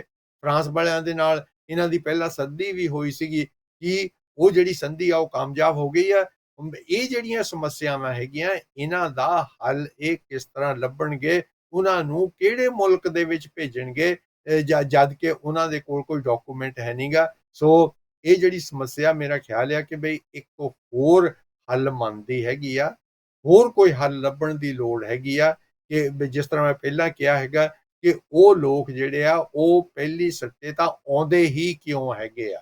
ਉਹਨਾਂ ਨੂੰ ਲੋੜ ਹੀ ਕੀ ਪੈਂਦੀ ਆ ਆਪਣੇ ਮੁਲਕ ਤੋਂ ਬਾਹਰ ਜਾਣ ਦੀ? ਬਲਦੇਵ ਜੀ, ਇਹ ਤੁਸੀਂ ਦੋਹਾਂ ਨੇ ਪਹਿਲਾਂ ਵੀ ਇਹ ਜ਼ਿਕਰ ਕੀਤਾ ਕਿ ਉਹ ਕਾਰਨ ਕੀ ਹੈਗੇ, ਕਿਹੜੇ ਕਾਰਨਾਂ ਕਰਕੇ ਉਹ ਇੱਥੇ ਆਉਂਦੇ ਆ। ਕੇਰ ਜੀ, ਮੈਂ ਤੁਹਾਨੂੰ ਥੋੜਾ ਜਿਹਾ ਪਿੱਛੇ ਲੈ ਕੇ ਜਾਵਾਂਗਾ ਕਿ ਜਿਹਦੀ ਅਸੀਂ ਗੱਲ ਕੀਤੀ ਆ, ਅਬੂ ਹਮਜ਼ਾ, ਜਿਸ ਦਾ ਕਿ ਇੱਕ ਹੱਥ ਜਿਹੜਾ ਉਹ ਸਟੀਲ ਦਾ ਸੀ ਤੇ ਉਸ ਦੇ ਅੱਗੇ ਉਹਨੇ ਹੁੱਕ ਜਿਹੀ ਲਾਈ ਹੁੰਦੀ ਸੀ, ਤੇ ਉਹ ਲੰਡਨ ਦੇ ਸ਼ਹਿਰਾਂ ਦੇ ਵਿੱਚ, ਗਲੀਆਂ ਦੇ ਵਿੱਚ ਸੜਕਾਂ ਰੋਕ ਕੇ ਸ਼ੁੱਕਰਵਾਰ ਨੂੰ ਉਹ ਆਪਣੀ ਜਿਹੜੇ ਵਿਖਿਆਨ ਕਰਦਾ ਹੁੰਦਾ ਸੀ, ਤੇ ਪੁਲਿਸ ਉਸ ਨੂੰ ਰੋਕ ਨਹੀਂ ਸਕੀ, ਤੇ ਤਕਰੀਬਨ ਉਸ ਨੂੰ ਮੇਰੇ ਖਿਆਲ ਉਸਦੇ 10 ਲੱਖ ਪਾਉਂਡ ਖਰਚਾ ਆਉਂਦਾ ਸੀ, ਤੇ ਅਖੀਰ ਦੇ ਉੱਤੇ ਉਹਨੂੰ ਅਮਰੀਕਾ ਸਰਕਾਰ ਦੇ ਹਵਾਲੇ ਕੀਤਾ। ਤੇ ਇਹੋ ਗੱਲ ਸੀ, ਇੱਕ ਅਬੂ ਕਤਾਦਾ ਨਾਮ ਦਾ ਇੱਥੇ ਸ਼ਖਸ ਸੀ, ਜਿਹਨੇ ਜੋਰਡਨ ਤੋਂ ਆ ਕੇ ਇੱਥੇ ਅਸਾਲਮ ਲਈ ਸੀ, ਤੇ ਉਸ ਤੋਂ ਬਾਅਦ ਥਰੀਸਾ ਮੇ ਜਦੋਂ ਸੀ ਇੱਥੋਂ ਦੀ ਵਿਦੇਸ਼ ਮੰਤਰੀ ਸੀਗੀ, ਤੇ ਉਹਨੇ ਜਾ ਕੇ ਜੋਰਡਨ ਦੇ ਰਾਜੇ ਤੋਂ ਇਹ ਕਹਾਇਆ ਜਾਂ ਉਹ ਤੋਂ ਕਹਾਇਆ ਕਿ ਜਦੋਂ ਉਹ ਇੱਥੇ ਵਾਪਸ ਆਵੇਗਾ ਅਬੂ ਕਤਾਦਾ, ਤੇ ਅਸੀਂ ਉਹਦੇ ਉੱਤੇ ਸਰੀਰਕ ਤਸ਼ੱਦਦ ਨਹੀਂ ਕਰਾਂਗੇ। ਫਿਰ ਉਹਦੇ ਵਾਸਤੇ ਇੱਕ ਪ੍ਰਾਈਵੇਟ ਜੈਟ ਕਰਕੇ ਘੱਟੋ ਘੱਟ 60-70 ਹਜ਼ਾਰ ਪਾਉਂਡ ਲਾ ਕੇ ਉਹਦੇ ਪਰਿਵਾਰ ਨੂੰ ਇੱਕ ਪ੍ਰਾਈਵੇਟ ਜੈਟ ਦੇ ਵਿੱਚ ਉੱਥੇ ਭੇਜਿਆ ਗਿਆ। ਪਰ ਇਸ ਵੇਲੇ ਰਿਸ਼ੀ ਸੁਨਕ ਦਾ ਜਾਂ ਸੁਏਲਾ ਬ੍ਰੇਵਰਮੈਨ ਦਾ ਜਾਂ ਇਹਨਾਂ ਦੇ ਸਮਰਥਕਾਂ ਦਾ ਇਹ ਵੀ ਕਹਿਣਾ ਹੈ ਕਿ ਜਿਹੜੀ ਹਿਊਮਨ ਰਾਈਟਸ ਆ, ਜਿਹੜੇ ਮਨੁੱਖੀ ਅਧਿਕਾਰ ਹੈਗੀ ਆ, ਉਹਨਾਂ ਦੀ ਵੀ ਵੱਡੇ ਪੱਧਰ ਦੇ ਉੱਤੇ ਉਲੰਘਣਾ ਕੀਤੀ ਜਾ ਰਹੀ ਆ। ਉਹਨਾਂ ਲੋਕਾਂ ਬਾਰੇ ਤੁਸੀਂ ਕੀ ਕਹੋਗੇ ਕੇਰ ਸ਼ਰੀਫ? ਇਹ ਮਨੁੱਖੀ ਅਧਿਕਾਰਾਂ ਦੀ ਉਲੰਘਣਾ ਦੋਹਾਂ ਪਾਸਿਆਂ ਤੋਂ ਹੋ ਰਹੀ, ਇੱਕ ਪਾਸੇ ਤੋਂ ਨਹੀਂ। ਜਿਹੜਾ ਨਾਰਾ ਤੁਹਾਡੇ ਲੀਡਰ ਲਾ ਰਹੇ ਆ, ਐਨਫ ਇਜ਼ ਐਨਫ, ਇਹ ਨਾਰਾ ਪੁੱਗਣਾ ਨਹੀਂ ਹੈ। ਵੋਟਾਂ ਤਾਂ ਲੈ ਜਾਣਗੇ ਇਹਦੇ ਆਸਰੇ ਥੋੜੀਆਂ ਬਹੁਤੀਆਂ ਵੱਧ, ਪਰ ਇਹ ਜਦੋਂ ਆਪੋਜੀਸ਼ਨ 'ਚ ਬੈਠੇ ਹੋਣਗੇ ਨਾ, ਆਪੋਜੀਸ਼ਨ ਇਹ ਨਾਰਾ ਨਹੀਂ ਲਾਏਗੀ ਵੀ ਐਨਫ ਇਜ਼ ਐਨਫ। ਜਿਹੜੀ ਗੱਲ ਤੁਸੀਂ ਕੀਤੀ ਹੈ, ਇਹ ਜਿਹੜਾ ਮੈਂ ਪਹਿਲਾਂ ਕੀਤਾ ਵੀ ਜਿਹੜੀ ਸਾਡੀ ਆਪਣਾ ਵੇ ਆਫ ਲਾਈਫ ਹੈ, ਜਿਹੜਾ ਜੀਣ ਦਾ ਢੰਗ ਹੈ, ਜਦੋਂ ਆਪਾਂ ਧੁਰੋਂ ਲੈ ਕੇ ਤੁਰਦੇ ਹਾਂ, ਉਹ ਭਾਵੇਂ ਫਰਾਂਸ 'ਚ ਪੈਦਾ ਹੋਇਆ, ਦੇਖੋ ਫਰਾਂਸ ਕਿੰਨੀ ਵਾਰੀ, ਇਹ ਸਾਡੇ ਦੋ ਸੱਭਿਆਚਾਰਾਂ ਦਾ ਟਕਰਾਅ ਹੈ। ਟਕਰਾਅ ਨਹੀਂ ਅਸੀਂ ਚਾਹੁੰਦੇ ਹੈ, ਅਸੀਂ ਚਾਹੁੰਦੇ ਵੀ ਰਲ ਮਿਲ ਕੇ ਰਹਿਣ ਵਾਲੀ ਗੱਲ ਹੋਵੇ। ਹੁਣ ਫਰਾਂਸ ਕਹਿੰਦਾ ਅਸੀਂ ਬੋਲਣ ਦੀ, ਲਿਖਣ ਦੀ ਆਜ਼ਾਦੀ ਦਿੰਦੇ ਹਾਂ। ਕਾਰਟੂਨਾਂ ਤੇ ਵੀ ਇਹੀ ਹੋਇਆ ਸੀਗਾ ਨਾ, ਵੀ ਲੋਕਾਂ ਨੇ ਮਾਰ ਦਿੱਤੇ ਜਾ ਕੇ ਦਫ਼ਤਰ 'ਚ। ਉਹ ਪਰ ਫੇਰ ਵੀ ਉਹ ਮੰਨੇ ਨਹੀਂ ਫਰਾਂਸ ਵਾਲੇ। ਫਰਾਂਸ ਵਾਲੇ ਕਹਿੰਦੇ ਇਹਨਾਂ ਨੂੰ ਗੱਲ ਕਰਨ ਦਾ, ਕਾਰਟੂਨ ਬਣਾਉਣ ਦਾ ਹੱਕ ਹੈ। ਪਰ ਦੂਜੇ ਪਾਸੇ ਕਹਿੰਦੇ ਵੀ ਸਾਡੀ ਇਹ ਧਾਰਨਾ ਹੈ ਵੀ ਇਹ ਬਿਲਕੁਲ ਨਹੀਂ ਕਰ ਸਕਦੇ। ਕਿਸੇ ਦਾ ਵੀ ਕਾਰਟੂਨ ਨਹੀਂ ਬਣਾ ਸਕਦੇ। ਇਹ ਜਿਹੜੀ ਦੋ ਰਹਿਣ ਸਹਿਣ ਦੀਆਂ ਜਿਹੜੀਆਂ ਪੱਧਤੀਆਂ ਹਨ, ਜਿਹੜੇ ਜੀਣ ਦੀ ਸਾਡੀ ਹੈਗੀ ਜੁਗਤ, ਉਹ ਨਹੀਂ ਅਸੀਂ ਬਦਲ ਸਕਦੇ। ਇਹਦੇ ਨਾਲ ਜਿਹੜਾ ਆਪਣੇ ਇਹ ਸਾਰਾ ਹੀ ਸ਼ਰਨਾਰਥੀਆਂ ਦਾ ਮਸਲਾ ਹੈ, ਇਹ ਜੀਣ ਦਾ, ਇਹਨਾਂ ਦੀ ਹੋਂਦ ਦਾ ਸਵਾਲ ਹੈ। ਆਪਣੀ ਹੋਂਦ ਕੋਈ ਨਹੀਂ ਮਿਟਾਇਆ ਚਾਹੁੰਦਾ। ਜੇ ਆਪਣੀ ਹੋਂਦ ਮਿਟਾਉਣ ਦਾ ਸਵਾਲ ਹੋਵੇ, ਫਿਰ ਤਾਂ ਜਿੱਥੋਂ ਆਉਂਦੇ ਆ ਉੱਥੇ ਮਰ ਜਾਣ। ਉਹ ਮਰਨ ਤੋਂ ਹੀ ਤਾਂ ਭੱਜੇ ਆ। ਉਹ ਮੂਸਾ ਭੱਜਾ ਮਾਤ ਤੋਂ ਅੱਗੇ ਮੌਤ ਖੜੀ। ਇਹ ਮਰਨਾ ਨਹੀਂ ਚਾਹੁੰਦੇ ਲੋਕ, ਆਪਣੀ ਜ਼ਿੰਦਗੀ ਬਚਾਈ ਚਾਹੁੰਦੇ ਆ। ਸੋਈ ਇਹ ਹੱਲ ਕਿਸੇ ਇੱਕ ਮੁਲਕ ਵੱਲੋਂ ਨਹੀਂ ਨਿਕਲਣਾ, ਸਾਰਾ ਹੀ ਯੂਰਪੀ ਭਾਈਚਾਰਾ ਬੈਠੇ। ਕਿ ਦੂਜੇ ਪਾਸੇ ਨਾਲ ਦੀ ਨਾਲ ਇਹ ਸਰਕਾਰ ਵੀ ਉਹਨਾਂ ਲੋਕਾਂ ਦੀ ਜਾਨ ਬਚਾਉਣੀ ਚਾਹੁੰਦੀ ਹੈ ਕਿ ਸਮੁੰਦਰ ਵਿੱਚ ਡੁੱਬ ਕੇ ਨਾ ਮਰੋ, ਤੁਸੀਂ ਆਪਣੇ ਦੇਸ਼ ਦੇ ਵਿੱਚ ਰਹੋ ਤੇ ਉੱਥੇ ਹੀ ਜਿਹੜੀ ਜ਼ਿੰਦਗੀ ਆਪਣੀ ਬਸਰ ਕਰੋ, ਤੇ ਉਹਨਾਂ ਦੀ ਵੀ ਤਾਂ ਰਖਵਾਲੀ ਕਰਨ ਦੀ ਕੋਸ਼ਿਸ਼ ਕਰਦੀ ਹੈ ਸਰਕਾਰ। ਇੱਥੇ ਦੀ ਕੀ ਖਿਆਲ ਹੈ ਤੁਹਾਡਾ? ਜੇ ਉਹਨਾਂ ਨੂੰ ਹਾਲਤਾਂ ਉੱਥੇ ਮਿਲਦੀਆਂ ਹੋਣ ਰਹਿਣ ਯੋਗ, ਤਾਂ ਉਹ ਕਾਹਦੇ ਲਈ ਨੱਠਣ? ਰਹਿਣ ਯੋਗ ਹਾਲਤਾਂ ਨਾ ਮਿਲਣ ਕਰਕੇ ਹੀ ਉੱਥੋਂ ਨੱਠਦੇ ਆ। ਲੜਾਈਆਂ ਇਹ ਲਵਾਉਂਦੇ ਆ, ਤੇ ਲੜਾਈਆਂ ਜਦ ਲਵਾਉਂਦੇ ਆ, ਜਦ ਵੀ ਸੋਚਣ ਵੀ ਅਸੀਂ ਲੜਾਈਆਂ ਨਾ ਲਵਾਈਏ, ਇਹਨਾਂ ਦੀ ਲੁੱਟ ਨਾ ਕਰੀਏ। ਇਹ ਕਾਰਨ ਸਾਰੇ ਇਹਨਾਂ ਦੇ ਕੋਲ ਵੀ ਪਏ ਆ, ਪਰ ਇਹ ਇਕੱਲੇ ਨਹੀਂ ਕਰ ਸਕਦੇ, ਇਹ ਹੱਲ ਨਹੀਂ ਕਰ ਸਕਦੇ। ਇਹ ਸਾਰਾ ਯੂਰਪੀ ਭਾਈਚਾਰਾ, ਜੇ ਹੋਰ ਨਹੀਂ ਤਾਂ ਸਾਰੇ UNO ਚ ਲੈ ਜਾਣ, ਉਹਨਾਂ ਮੁਲਕਾਂ ਨਾਲ ਵੀ ਬੈਠਣ ਜਿਨ੍ਹਾਂ ਮੁਲਕਾਂ ਚੋਂ ਲੋਕ ਆ ਰਹੇ ਆ, ਉਹਨਾਂ ਨੂੰ ਪੁੱਛਣ ਵੀ ਤੁਹਾਡੇ ਕਾਰਨ ਕੀ ਆ ਭਾਈ, ਅਸੀਂ ਤੁਹਾਡੀ ਮਦਦ ਕਰਨੀ ਚਾਹੁੰਦੇ ਆ, ਅਸੀਂ ਤੁਹਾਡਿਆਂ ਮੁਲਕਾਂ 'ਚ ਤੁਹਾਡੇ ਸ਼ਰਨਾਰਥੀਆਂ ਦਾ ਹੱਲ ਕਰਦੇ ਜਿਹੜੇ ਸਾਡੇ ਵੱਲ ਆ ਰਹੇ ਆ। ਇਹ ਗੱਲ ਸਾਰੀ ਕੌਮਾਂਤਰੀ ਪੱਧਰ ਤੇ ਹੀ ਹੋਣੀ ਹੈ। ਪਹਿਲੀ ਗੱਲ ਤਾਂ ਯੂਰਪ ਵਾਲੇ ਬਹੁਤੇ ਔਖੇ ਆ, ਇਹ ਆਪਣੇ ਤੌਰ ਤੇ ਇੱਕ ਤਰੀਕਾ ਸੋਚਣ ਕਿ ਆਪਾਂ ਸਾਰੇ ਬੈਠ ਕੇ ਇਹਨੂੰ ਰੋਕੀਏ, ਕਿਵੇਂ ਰੋਕੀਏ। ਫਿਰ ਉਹਨਾਂ ਮੁਲਕਾਂ ਨਾਲ ਰੋਕਿਆ ਜਾਵੇ, ਬੈਠਿਆ ਜਾਵੇ ਜਿਨ੍ਹਾਂ ਮੁਲਕਾਂ 'ਚੋਂ ਲੋਕ ਆ ਰਹੇ ਆ। ਵੀ ਤੁਹਾਡੇ ਅਸੀਂ ਜਿਹੜੇ ਕਾਰਨ ਹੈ, ਉਹਨਾਂ ਕਾਰਨਾਂ ਨੂੰ ਲੱਭੀਏ, ਉਹਨਾਂ ਕਾਰਨਾਂ 'ਚ ਅਸੀਂ ਵੀ ਤੁਹਾਡੀ ਮਦਦ ਕਰੀਏ ਤੇ ਤੁਸੀਂ ਆਪਣੀ ਮਦਦ ਆਪ ਵੀ ਕਰੋ। ਇਹ ਸਾਰਾ ਮਸਲਾ ਕੋਈ ਐਡਾ ਸੌਖਾ ਨਹੀਂ ਜਿੱਡਾ ਇਹ ਸਮਝਦੇ ਆ ਕਿ ਲੋਕ ਇੱਥੇ ਸਾਰੀ ਹੈਲਪ ਲੈਣ ਆਉਂਦੇ ਜਾਂ ਦੂਜਾ ਤੀਜਾ। ਉਹ ਗੱਲ ਨਹੀਂ ਹੈ। ਗੱਲ ਮਨੁੱਖ ਨੂੰ ਆਪਣੀ ਜ਼ਿੰਦਗੀ ਬਚਾਉਣ ਦਾ ਹੈ ਤੇ ਇੱਜ਼ਤ ਨਾਲ ਰਹਿਣ ਦਾ ਹੈ। ਉਹ ਜਦ ਉਹਨਾਂ ਨੂੰ ਪਤਾ ਲੱਗਦਾ ਵੀ ਉੱਥੇ ਇੱਜ਼ਤ ਨਾਲ ਰਹਿ ਸਕਦੇ ਆ, ਜੇ ਅਸੀਂ ਉਹਨਾਂ ਨੂੰ ਇੱਥੇ ਬੇਇੱਜ਼ਤ ਕਰਾਂਗੇ, ਅਸੀਂ ਵੀ ਤਾਂ ਆਏ ਆ ਬਾਹਰਲਿਆਂ ਮੁਲਕਾਂ 'ਚ ਉੱਠ ਕੇ, ਜਿਵੇਂ ਮਰਜ਼ੀ ਆਏ ਆ, ਅਸੀਂ ਵੀ ਇੱਥੇ ਜ਼ਿੰਦਗੀ ਜੀ ਰਹੇ ਆ, ਉਹਨਾਂ ਨੂੰ ਵੀ ਜ਼ਿੰਦਗੀ ਜੀਣ ਦਾ ਹੱਕ ਹੈ। ਪਰ ਸਾਰਾ ਇਹ ਇੱਕ ਦੂਜੇ ਮੁਲਕ ਨਾਲ ਬੈਠ ਕੇ ਗੱਲ ਹੋਣੀ ਚਾਹੀਦੀ ਹੈ। ਹੁਣ ਜਿਨ੍ਹਾਂ ਮੁਲਕਾਂ 'ਚ ਬਹੁਤੇ ਸ਼ਰਨਾਰਥੀ ਆ ਰਹੇ ਆ, ਉਹਨਾਂ ਨੂੰ ਉਹਨਾਂ ਦੀਆਂ ਸਰਕਾਰਾਂ ਨਾਲ ਬੈਠ ਕੇ ਸਮਝੌਤਾ ਕੀਤਾ ਜਾਵੇ ਤੇ ਆਪਣੇ ਲੋਕਾਂ ਨੂੰ ਸਮਝਾਓ ਭਾਈ ਨਾ ਆਣ। ਤੇ ਜਦੋਂ ਉਹ ਬਾਹਰ ਆਉਂਦੇ ਆ, ਕਿਸੇ ਕੋਈ ਨਾ ਕੋਈ ਡਾਕੂਮੈਂਟ ਲੈ ਕੇ ਹੀ ਆਉਂਦੇ ਨਾ, ਉਹਨਾਂ ਦੇ ਡਾਕੂਮੈਂਟ ਇਹ ਉਹਨਾਂ ਨੂੰ ਦੱਸਣ ਵੀ ਤੁਸੀਂ ਕਿਧਰੇ ਇਲੀਗਲ ਨਹੀਂ ਜਾਣਾ ਹੈ। ਇਹ ਸਾਰੀਆਂ ਗੱਲਾਂ ਸਮਝਾਉਣ ਦੀਆਂ ਨੇ। ਜਦੋਂ ਤੱਕ ਇਹ ਗੱਲਾਂ ਸਮਝਾਈਆਂ ਨਹੀਂ ਜਾਂਦੀਆਂ, ਇਹ ਸਮੱਸਿਆ ਬਣੀ ਰਹੂਗੀ। ਬਾਕੀ ਤੁਹਾਡੇ ਲੀਡਰ ਕੀ ਕਹਿੰਦੇ, ਸਾਡੇ ਲੀਡਰ ਕੀ ਕਹਿੰਦੇ ਆ, ਵੋਟਾਂ ਖਾਤਰ ਜੋ ਮਰਜ਼ੀ ਕਹੀ ਜਾਣ, ਐਡੀ ਸੌਖੀ ਸਮੱਸਿਆ ਇਹ ਹੈ ਨਹੀਂ ਜਿਹੜੀ ਇਹ ਹੱਲ ਕਰ ਲੈਣਗੇ। ਗੱਲ ਸਾਰਿਆਂ ਦੇ ਮਿਲ ਬੈਠ ਕੇ ਹੋਣੀ ਹੈ। ਠੀਕ ਹੈ ਬਲਦੇਵ ਜੀ, ਤੁਸੀਂ ਕੇਰ ਜੀ ਨੇ ਇਸ ਗੱਲ ਨੂੰ ਉਠਾਇਆ, ਤੁਸੀਂ ਵੀ ਇਹ ਮੁੱਦਾ ਉਠਾਇਆ ਸੀ ਕਿ ਉਹਨਾਂ ਨੂੰ ਵਾਪਸ ਭੇਜਣਾ। ਇਸ ਵੇਲੇ ਸਰਕਾਰ ਦੇ ਜਿਹੜੀ ਬੈਕਲੌਗ ਆ, ਪਤਾ ਨਹੀਂ 85-86 ਹਜ਼ਾਰ ਜਿਹੜੀਆਂ ਐਪਲੀਕੇਸ਼ਨਸ ਨੇ ਜਿਹਨਾਂ ਦਾ ਹਾਲੇ ਕੋਈ ਹੱਲ ਨਹੀਂ ਹੋ ਰਿਹਾ ਹੈਗਾ, ਬੜਾ ਲੰਮਾ ਸਮਾਂ, ਔਰ ਸਰਕਾਰ ਦਾ ਬੜਾ ਖਰਚਾ ਉਹਦੇ ਉੱਤੇ ਲੱਗ ਰਿਹਾ ਹੈ। ਇਕੱਲਾ ਕੇਸ ਨਜਿੱਠਣ ਵਾਸਤੇ ਨਹੀਂ, ਪਰ ਉਹਨਾਂ ਨੂੰ ਸਹੂਲਤਾਂ ਦੇਣ ਵਾਸਤੇ। ਔਰ ਪਿਛਲੇ ਦਿਨਾਂ ਦੇ ਵਿੱਚ ਇਹ ਵੀ ਇੱਕ ਵੱਡਾ ਮੁੱਦਾ ਬਣਿਆ ਸੀ, ਅੱਜ ਤੋਂ ਮੇਰੇ ਖਿਆਲ 7-8 ਸਾਲ ਪਹਿਲਾਂ ਦੀ ਆਪਾਂ ਗੱਲ ਕਰੀਏ, ਸ਼ਾਇਦ 10 ਸਾਲ ਪਹਿਲਾਂ ਦੀ ਗੱਲ ਹੋਵੇ, ਕਿ ਇਹ ਜਿਹੜੇ ਬਹੁਤ ਵੱਡੇ ਜਿਹੜੇ ਦੇਖੋ ਨਾ ਪਰਿਵਾਰਾਂ ਨੂੰ ਰਿਹਾਇਸ਼ ਦੇਣੀ ਪੈਂਦੀ ਆ, ਔਰ ਉਹਨਾਂ ਨੂੰ ਪਹਿਲ ਦੇ ਆਧਾਰ ਦੇ ਉੱਤੇ ਰੱਖਿਆ ਗਿਆ ਸੀ। ਬਲਦੇਵ ਜੀ, ਲੰਡਨ ਦੇ ਵਿੱਚ ਬਹੁਤ ਵੱਡੇ ਘਰ ਉਹਨਾਂ ਲੋਕਾਂ ਨੂੰ ਪਹਿਲਾਂ ਦਿੱਤੇ ਗਏ ਸੀ ਜਦੋਂ ਆਪਾਂ ਹਿਊਮਨ ਰਾਈਟਸ ਦੀ ਗੱਲ ਕਰਦੇ ਹਾਂ, ਤੇ ਇੱਥੇ ਜਿਹੜੇ ਵਸਨੀਕ ਸਨ ਉਹਨਾਂ ਦੀਆਂ ਅਰਜ਼ੀਆਂ ਦੇ ਉੱਤੇ ਬਾਅਦ ਵਿੱਚ ਗੌਰ ਕੀਤਾ ਜਾਂਦਾ ਸੀਗਾ। ਸੋ ਤੁਹਾਨੂੰ ਕੀ ਲੱਗਦਾ ਹੈ ਬਲਦੇਵ ਜੀ ਕਿ ਜਿਹੜੀ ਇੱਥੋਂ ਦੀ ਜਿਹੜੀ ਇਕਨੋਮਿਕ ਸਿਚੁਏਸ਼ਨ ਹੈਗੀ ਆ, ਕਿ ਉਹਦੇ ਉੱਤੇ ਜਿਹੜਾ ਵਾਧੂ ਭਾਰ ਪੈ ਰਿਹਾ ਹੈਗਾ? ਹੁਣ ਕੋਵਿਡ ਦਾ ਆਪਾਂ ਖਰਚਾ ਦੇਖਦੇ ਹਾਂ, ਸਟ੍ਰਾਈਕਾਂ ਇੱਥੇ ਹੋ ਰਹੀਆਂ ਹੈਗੀਆਂ, ਲੋਕ ਆਪਾਂ ਸੜਕਾਂ ਤੇ ਸੁੱਤੇ ਪਏ ਦੇਖਦੇ ਆ ਕਿ ਉਹਨਾਂ ਦੇ ਕੋਲ ਘਰਾਂ ਦੇ ਵਿੱਚ ਛੱਤ ਨਹੀਂ ਹੈਗੀ ਰਹਿਣ ਵਾਸਤੇ।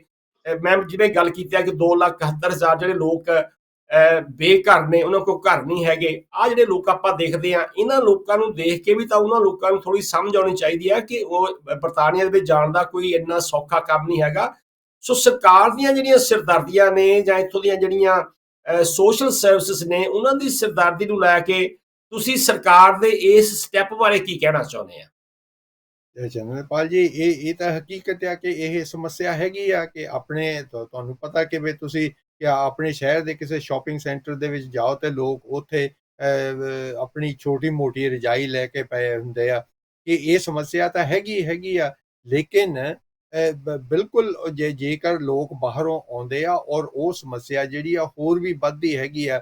ਇਸੇ ਕਰਕੇ ਤੁਹਾਨੂੰ ਪਤਾ ਹੋਣਾ ਕਿ ਆਪਣਾ ਜਿਹੜਾ ਮੁਲਕ ਹੈਗਾ ਯੂਨਾਈਟਿਡ ਕਿੰਗਡਮ, ਇਹ ਯੂਰਪੀਅਨ ਯੂਨੀਅਨ ਚੋਂ ਬਾਹਰ ਕਿਉਂ ਆਇਆ ਸੀਗਾ? ਇਸੇ ਹੀ ਕਰਕੇ ਆਇਆ ਸੀ ਕਿ ਬਈ ਬਾਹਰਲੇ ਜਿਹੜੇ ਲੋਕ ਆ ਉਹ ਖੁੱਲ੍ਹੇਆਮ ਇੱਥੇ ਆਉਣ ਦੀ ਕੋਸ਼ਿਸ਼ ਕਰ ਰਹੇ ਹੈਗੇ ਆ। ਬਿਲਕੁਲ ਇਹ ਜਿਹੜੀਆਂ ਸਰਕਾਰਾਂ ਹੈਗੀਆਂ ਸਾਡੀਆਂ, ਨਵੀਂ ਤੋਂ ਨਵੀਂ ਸਰਕਾਰ ਬਦਲਦੀ, ਉਹਨਾਂ ਦੇ ਲਈ ਇਹ ਭਾਰੀ ਸਮੱਸਿਆ ਬਣੀ ਹੋਈ ਸੀ, ਬਣੀ ਹੋਈ ਹੈ ਵੀ। ਇਸੇ ਹੀ ਕਰਕੇ ਇਹ ਬਾਰ-ਬਾਰ ਕਹਿੰਦੇ ਆ ਕਿ ਬਈ ਜਿਸ ਤਰ੍ਹਾਂ ਹੁਣ ਰਿਸ਼ੀ ਸੁਨਕ ਨੇ ਕਹਿ ਦਿੱਤਾ ਕਿ ਮੈਂ ਇਸ ਸਮੱਸਿਆ ਦਾ ਹੱਲ ਕਰਕੇ ਹਟੂੰਗਾ ਹੀ, ਕਿ ਉਹ ਲੇਕਿਨ ਉਹਦਾ ਹੱਲ ਹੈ ਨਹੀਂਗਾ। ਉਹ ਗੱਲ ਮੁੜ ਕੇ ਫਿਰ ਚੰਦਰਪਾਲ ਜੀ ਉੱਥੇ ਹੀ ਗੱਲ ਆ ਜਾਂਦੀ ਆ ਕਿ ਬਈ ਕੀ ਇਹ ਜਿਹੜਾ ਮਸਲਾ ਹੱਲ ਕਰਨ ਦੀ ਕੋਸ਼ਿਸ਼ ਕੀਤੀ ਜਾ ਰਹੀ ਹੈ, ਇਹ ਸਿਰਫ ਤੇ ਸਿਰਫ ਕੀ ਵੋਟਾਂ ਲੈਣ ਲਈ ਹੀ ਇਸ ਤਰ੍ਹਾਂ ਦੀਆਂ ਗੱਲਾਂ ਕਰਦੇ ਆ, ਜਾਂ ਕਿ ਸੱਚਮੁੱਚ ਹੀ ਇਹ ਇਸ ਸਮੱਸਿਆ ਦਾ ਹੱਲ ਕਰਨਾ ਚਾਹੁੰਦੇ ਆ? ਜੇ ਇਹ ਇਮਾਨਦਾਰੀ ਦੇ ਨਾਲ ਸੱਚਮੁੱਚ ਕਰਨਾ, ਸੱਚੀ ਇਹਦਾ ਹੱਲ ਕਰਨਾ ਚਾਹੁੰਦੇ ਆ, ਤੇ ਉਹਦੀਆਂ ਜਿਹੜੀਆਂ ਜੜ੍ਹਾਂ ਆ ਉਹਨਾਂ ਨੂੰ ਦੇਖਣਾ ਪਊਗਾ, ਜੋ ਆਪਾਂ ਇਸ ਪ੍ਰੋਗਰਾਮ ਦੇ ਵਿੱਚ ਬਾਰ-ਬਾਰ ਕਹਿ ਰਹੇ ਹਾਂ। ਲੇਕਿਨ ਉੱਥੋਂ ਤਾਂ ਗੱਲ ਹੀ ਨਹੀਂ ਪਹੁੰਚਦੀ ਹੈਗੀ ਕਿ ਜੜ੍ਹਾਂ ਤੱਕ ਜਾਂਦੇ ਹੀ ਨਹੀਂ। ਜੀ ਬਲਦੇਵ ਜੀ, ਇਹਦੇ ਨਾਲ ਆਪਾਂ ਪਿਛਲੇ ਸਮੇਂ ਦੇ ਵਿੱਚ ਇਹ ਵੀ ਦੇਖਦੇ ਆ ਰਹੇ ਆ ਕਿ ਵਿਰੋਧੀ ਪਾਰਟੀਆਂ ਜਾਂ ਵਿਰੋਧੀ ਜਿਹੜੀਆਂ ਸੰਸਥਾਵਾਂ ਨੇ, ਉਹਨਾਂ ਦੀ ਸਰਕਾਰ ਨਾਲ ਬਹੁਤ ਇੱਟ ਖੜੱਕੇ ਦਾ ਵਿਰੋਧ ਹੁੰਦਾ ਹੈ ਕਿ ਜਿਹੜੀ ਫੋਰਨ ਏਡ ਹੈ ਉਹ ਤੁਸੀਂ ਮਿਲੀਅਨ ਪਾਉਂਡ, ਕਈ ਲੱਖ ਮਿਲੀਅਨ ਪਾਉਂਡ ਤੁਸੀਂ ਬਾਹਰਲੇ ਦੇਸ਼ਾਂ ਨੂੰ ਦੇ ਰਹੇ ਹੈਗੇ ਆ, ਤੇ ਇੱਥੇ ਦੇ ਲੋਕਾਂ ਦੇ ਵਾਸਤੇ ਤੁਸੀਂ ਕੁਛ ਨਹੀਂ ਕਰਦੇ ਹੈਗੇ। ਬੱਚਿਆਂ ਵਾਸਤੇ ਹਸਪੀਟਲ ਨਹੀਂ ਬਣਦੇ ਹੈਗੇ ਜਾਂ ਸਕੂਲ ਨਹੀਂ ਬਣਦੇ ਹੈਗੇ। ਇਹ ਜਿਹੜੀਆਂ ਸਮੱਸਿਆਵਾਂ ਆ ਰਹੀਆਂ ਨੇ, ਤਾਂ ਇਹ ਵੀ ਇੱਕ ਦਿਨ ਮੇਰੇ ਖਿਆਲ ਇੱਕ ਤੂਫਾਨ ਬਣ ਗਿਆ। ਕੇਰ ਜੀ, ਤੁਹਾਡੇ ਵੱਲ ਵੀ ਥੋੜਾ ਚਿਰ ਆਉਂਦੇ ਆ ਅਸੀਂ।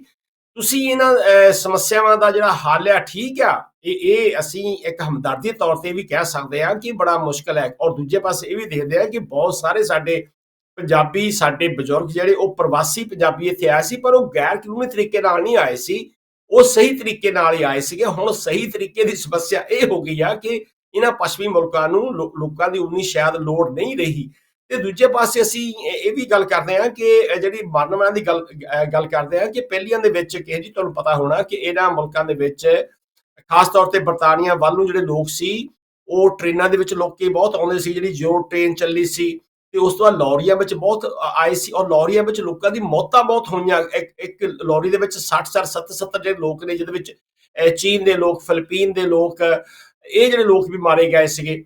ਪਰ ਇਹਨਾਂ ਦਾ ਕਿਤੇ ਨਾ ਕਿਤੇ ਤਾਂ ਹੱਲ ਹੋਣਾ ਪਵੇਗਾ ਹੀ। ਮੰਨ ਲਓ ਸਰਕਾਰਾਂ ਨੂੰ ਕਿਤੇ ਨਾ ਕਿਤੇ ਦਾ ਫੈਸਲਾ ਲੈਣਾ ਪਵੇਗਾ ਹੀ, ਤਾਂ ਹੀ ਇਸ ਚੀਜ਼ ਨੂੰ ਰੋਕਿਆ ਜਾ ਸਕਦਾ ਹੈ। ਮਤਲਬ ਉਹਨਾਂ ਨੂੰ ਮਰਨ ਤੋਂ ਰੋਕਿਆ ਜਾ ਸਕਦਾ ਹੈ। ਦੂਜਾ, ਉਹਨਾਂ ਨੂੰ ਜਿਹੜੀ ਇੱਥੇ ਆ ਕੇ ਸਮੱਸਿਆ ਆਉਣੀ, ਉਹ ਤਾਂ ਆਉਣੀ ਹੈਗੀ ਆ।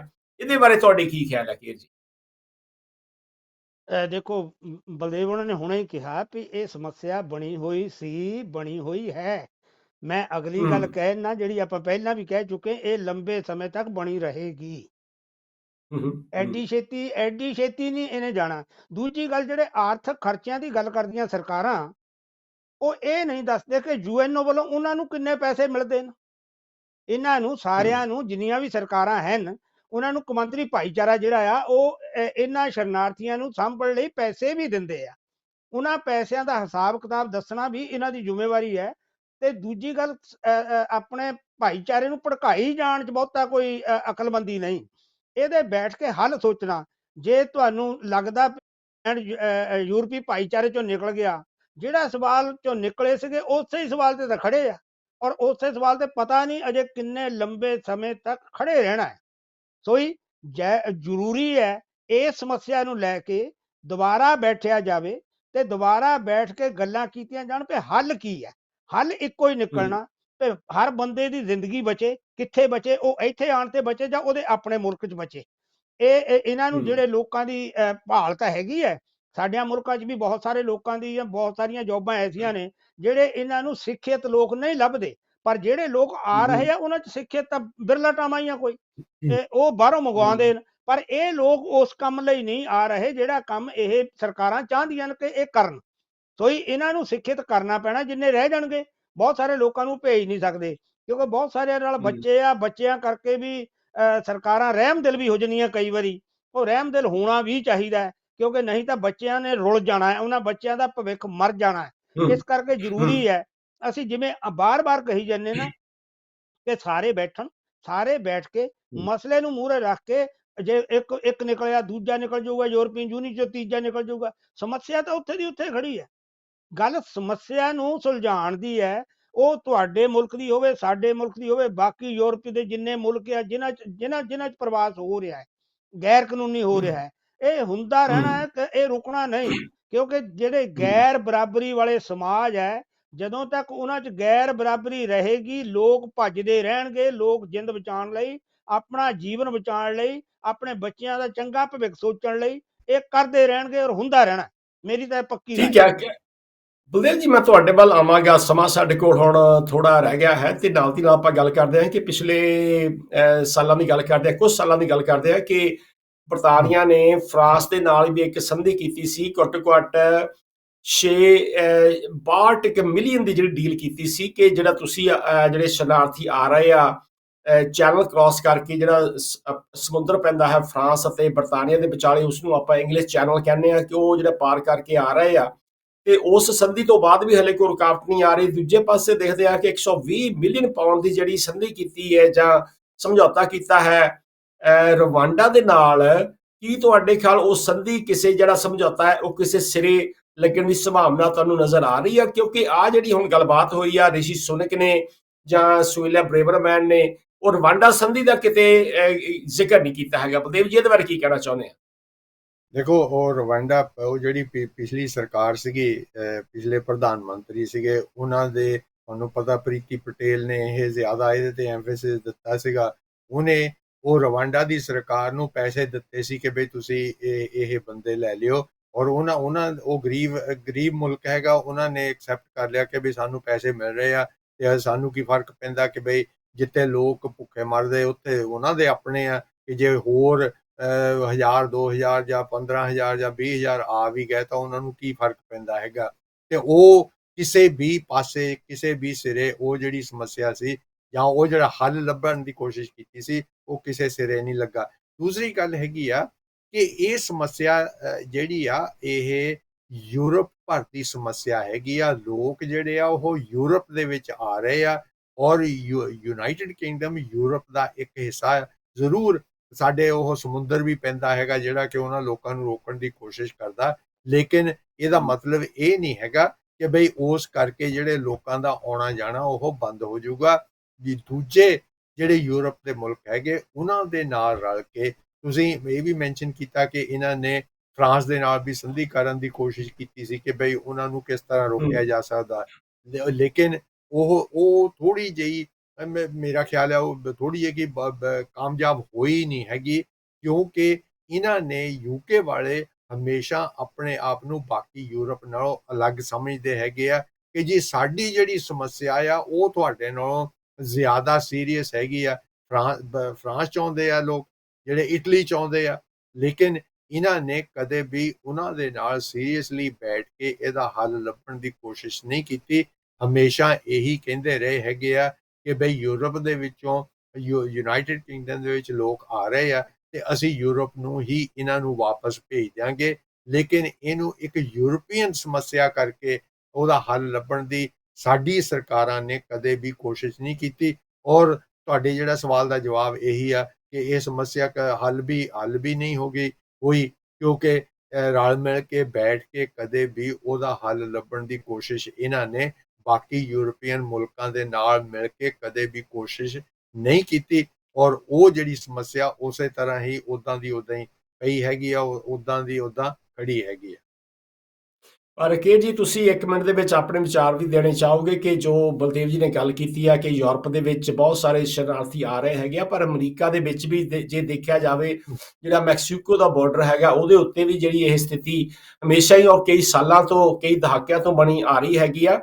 ਤੇ ਉੱਥੇ ਵੀ ਤਾਂ ਟਰੰਪ ਨੇ ਦੇਖਿਆ ਸੀਗਾ ਕਿ ਬਾਰਡਰ ਦੇ ਉੱਤੇ ਉਹਨਾਂ ਨੇ ਕਿਹਾ ਸੀਗਾ ਕਿ ਅਸੀਂ ਇਹ ਕੰਧ ਕਰ ਦੇਣੀ ਚਾਹੀਦੀ ਹੈ ਤੇ ਨਾਲ ਦੀ ਨਾਲ ਸਖਤ ਕਾਨੂੰਨ ਉਹਨਾਂ ਨੇ ਕੀਤੇ ਸੀ। ਉਹਨਾਂ ਨੇ ਤਾਂ ਇਹ ਵੀ ਕਿਹਾ ਸੀ ਕਿ 5 ਮੁਲਕਾਂ ਦੇ ਉਹਨੇ ਨਾਂ ਦੱਸੇ ਸੀਗੇ, 5 ਮੁਲਕਾਂ ਤੋਂ ਲੋਕਾਂ ਨੂੰ ਉੱਥੇ ਸੈਰ ਕਰਨ ਵਾਸਤੇ ਵੀ ਆਉਣ ਜਾਣ ਦੀ ਖੁੱਲ੍ਹ ਨਹੀਂ ਦਿੱਤੀ ਗਈ ਸੀ ਟਰੰਪ ਦੇ ਰਾਜ ਵੇਲੇ। ਕੀ ਕਹਿਣਾ ਚਾਹੁੰਦੇ ਕੇਰ ਜੀ ਅਖੀਰ ਦੇ ਵਿੱਚ? ਦੇਖੋ ਸ਼ਿੰਦਰ ਜੀ, ਗੱਲ ਤਾਂ ਉਹੀ ਆ, ਫੇਰ ਆ ਗਈ। ਹੁਣ ਤੱਕ ਤਾਂ ਸਮੁੰਦਰ ਰੋਕ ਨਹੀਂ ਸਕਿਆ ਤੁਹਾਡੇ ਕੋਲ ਆਉਣ ਤੋਂ ਲੋਕਾਂ ਨੂੰ। ਗਾਂ ਵੀ ਸਮੁੰਦਰ ਇਹੀ ਰਹਿਣਾ, ਨਵਾਂ ਸਮੁੰਦਰ ਤਾਂ ਬਣ ਨਹੀਂ ਜਾਣਾ ਕੋਈ। ਇਹ ਨਹੀਂ ਰੁਕਣਾ, ਇਹ ਰੋਕਣ ਨਾਲੋਂ ਜ਼ਰੂਰੀ ਹੈ ਕਿ ਇਹਦਾ ਕੋਈ ਹੱਲ ਬੈਠ ਕੇ ਲੱਭਿਆ ਜਾਵੇ। ਇਹ ਸਿਆਸਤਦਾਨ ਜਿਹੜੇ ਭੜਕਾ ਰਹੇ, ਇਹਦੇ ਨਾਲ ਸਾਡੇ ਆਪਣੇ ਲੋਕਾਂ ਨੂੰ, ਜਿਹੜੇ ਅਸੀਂ ਭਾਰਤੀ ਲੋਕ ਹਾਂ ਜਾਂ ਏਸ਼ੀਅਨ ਲੋਕ ਹੈ, ਜਿਹੜੇ ਤੁਹਾਡਿਆਂ ਮੁਲਕਾਂ 'ਚ, ਇੱਥੇ ਸਾਡਿਆਂ ਮੁਲਕਾਂ 'ਚ ਜਦੋਂ ਅਸੀਂ ਬਾਹਰੋਂ ਆਉਂਦੇ ਹਾਂ ਦੇਖਦੇ ਹਾਂ ਤਾਂ ਕਹਿੰਦੇ ਆ ਵੀ ਬਈ ਤੰਗੀ ਪੈਦਾ ਕਰ ਰਹੇ ਆ ਇਹ। ਸਾਨੂੰ ਆਪਣੇ ਲੋਕਾਂ ਨੂੰ ਵੀ ਸਮਝਾਉਣਾ ਪੈਣਾ ਕਿ ਹਰ ਕਿਸੇ ਨੂੰ ਜੀਣ ਦਾ ਹੱਕ ਹੈ। ਇਹਨੂੰ ਜੀਣ ਦੇ ਹੱਕ ਨੂੰ ਨਹੀਂ ਤੁਸੀਂ ਖੋ ਸਕਦੇ।